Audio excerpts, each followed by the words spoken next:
Welcome today in Istanbul. As you can see, the Aya Sofa Mosque is just here behind me. But let's get actually into the most important part of this day. I am not here just of coincidence. I am here with a mission to enlighten the entire universe. And I believe that Turkey is a place to be for one specific reason.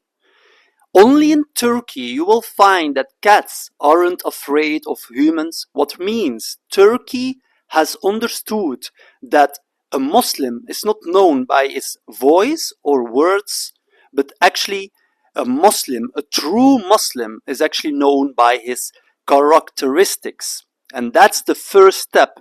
If a cat isn't afraid, means these people aren't very harsh to each other. If cats are afraid in a country, that means that these people are probably not the people you want to be raised by. And so let's get started with the most important aspects of today, because we will talk about Tawheed, we will also talk about Andrew Tate, Tristan Tate, and also about their lawsuit. We will talk about way more things than only these aspects. We will talk about the yearly slaughter of the sheep. There is many things that we will talk about, but every single thing is all lying with one important truth, and the truth that we are all interconnected, and that comes from Tawheed. Let's address the issue, because as you know, today is a lawsuit of Andrew Tate, and I am not a fan of Andrew Tate. The only reason what I appreciate on Andrew Tate is the way that he understood sharing with your brother is actually the way to go, and nothing can break that brotherhood, because you are one and you will need to be able to live together even if both have different perspectives on life. But that different perspectives also comes from ego. And that's the problem, because Andrew Tate and Tristan Tate, especially Andrew Tate, is all about ego. And that also makes so much sense why Andrew Tate has adored Islam and not Tristan Tate. So I want first of all to address something importantly. Tawheed means that we are all one. Imagine someone is telling you you can die. But let's now look to, if you are thinking you can die, means you are also able to sleep. But did you ever slept? Do you remember sleeping in your dream, or you remember you're actually awake? And many people are saying, how can this all be a coincidence? But if you're in your dream, don't you see the world the same way it is here? Don't you talk to people and thinking you are really talking to somebody else? But once you are waking up, you understood that this every single thing was all within your mind. Nothing truly happened. So if you would have punished anyone in that dream and you woke up, wouldn't that mean that technically you would have punished yourself? And that is actually what Tawheed means.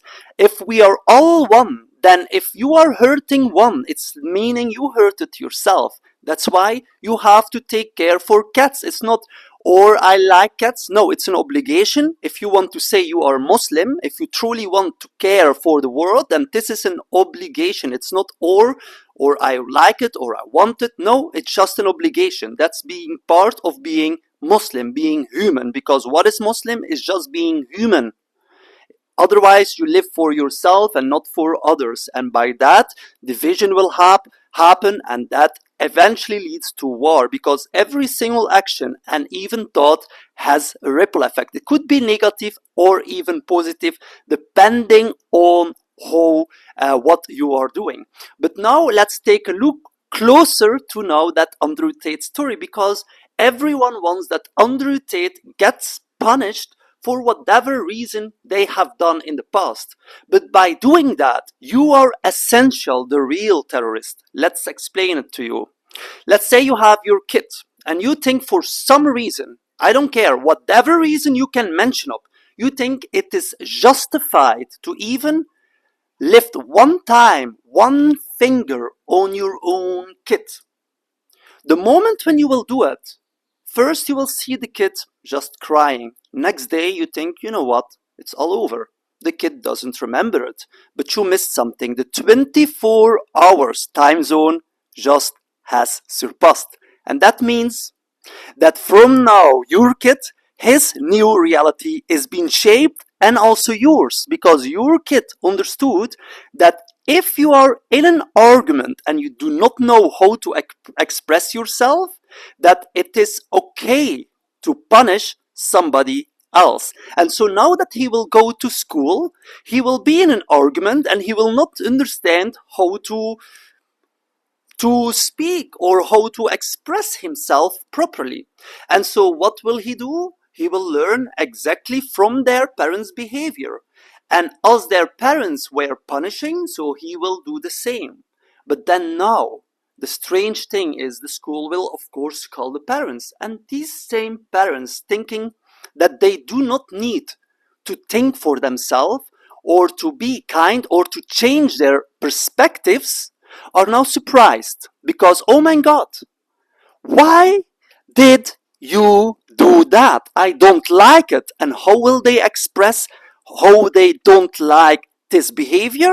By showing how violent they can be. And so now the son learned that in order to make sure that no one talks, he has to punish the next day the snitch, because his parent showed him if any information comes to him that he doesn't like, punishing is the way to make sure it will prevent this from happening.